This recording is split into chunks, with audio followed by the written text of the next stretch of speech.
టౌన్లో drunk and drive special drive చేయడం జరిగింది.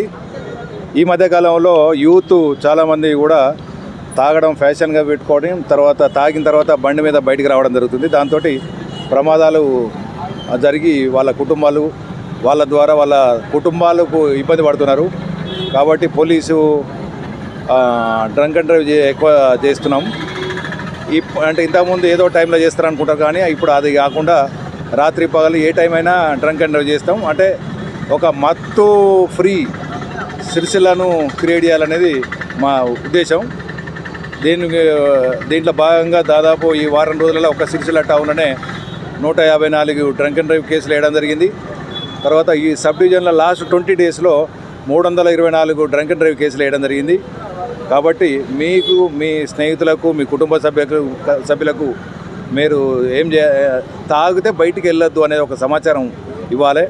ఎందుకంటే తాగడం వల్ల ఒక ప్రమాదకరమైనటువంటి పరిస్థితులకు నెట్టివేయబడతారు.